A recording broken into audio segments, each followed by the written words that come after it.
UPPL हान्जानि थाखाय जोबोद मोनसे मोजां खौरां दिनै बारग' EM आरो दिहिरायाव खेबनै MCLA जानाय गणेश सामदास बिथां जाय GSP नि वार्किं प्रेसिडेन्टमोन बिथाङा गावनि गोबां दैदेनगिरिफोरखौ लानानै दिनै UPPL हान्जायाव जइन जादों आरो जों बिथांखौ बरायदों।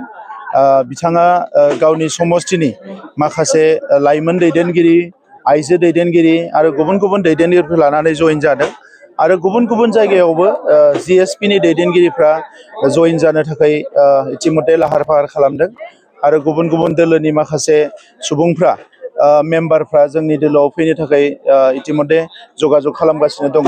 दा बिथाङा जइन जानायनि उनाव दिहिरा ओनसोलाव एबा बिटिआर ओनसोलाव जोंनि दोलोआ जोबोद गोख्रों जागोन आरो बिथाङा जिहेतु गसाइगावनिफ्राय लानानै पर्बतजरानिफ्राय लानानै गासैबो ओनसोलाव खामानि मावदों आरो बिथांखौ बै ओनसोलनि मानसिफ्राबो मोजां मोनो। दा बिथांखौ जोङो गाबोननि गेजेराव जोंनि हान्जानि जोंनि दोलोनि भाइस प्रेसिडेन्ट हिसाबै एपइन्ट होगोन आरो अब्ला बिथाङा जोंनि सासे स्टार केम्पेनार जानानै BTC ओनसोलाव बेरायगोन आरो अब्लानो गोबां जोंनि बिथिङाव जोंहा दोलोआ गोख्रों जाबावगोन आं बेखौ मिजिंथिदों।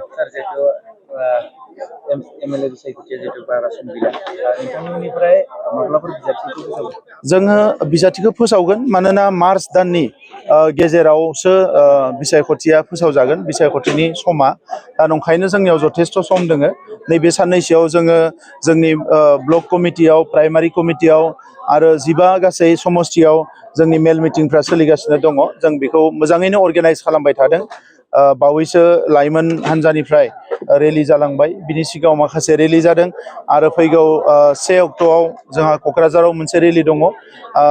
गुबुन गुबुन जोंनि दैदेनगिरिफ्रा गासैबो गावबा गावनि ओनसोलफ्राव मिटिं गागासिनो दङ।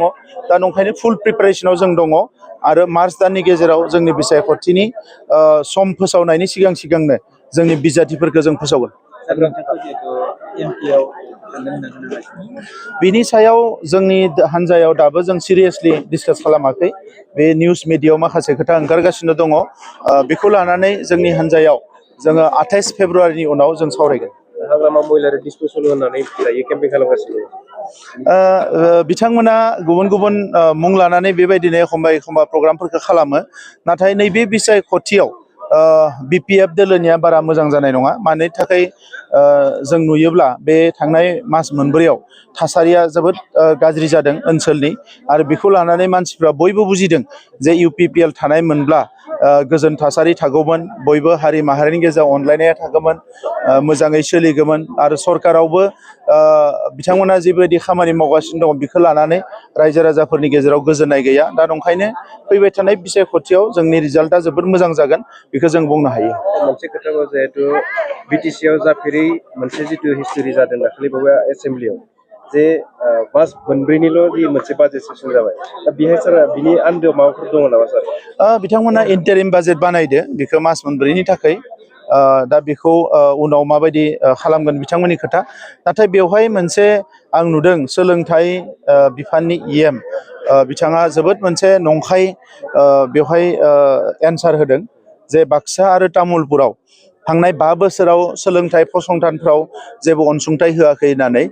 दा बेवहाय बेबायदि एसेम्ब्लियाव नंखाय खोथा बुंनो मोना। जों मालाबाबो बुंबोआखै, जेखौ जों मावदों बेखौनो बुंदों।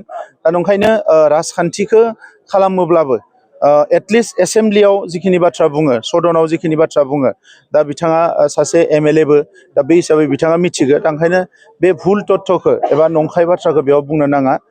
बाक्सा आरो तामुलपुराव गोबां फसंथानाव रां होनाय जादों, हायार सेकेन्डारि कलेज, बाक्सानि कलेजाव गंफ्रोमावबो रां मदद होनाय जादों। तामुलपुरनि गंनै कलेज प्रभिन्सियेलाइजबो जाबाय, राङारि मददबो होनाय जाबाय गोबां। जोंनि higher secondary school, LP school, ME school गोबां होनाय जादों। दा बेखौ मिसा खोथा बुंदों, जों बेखौ दुखु मोनदों। बेबायदि राजखान्थिखौ जाहाथे खालामा।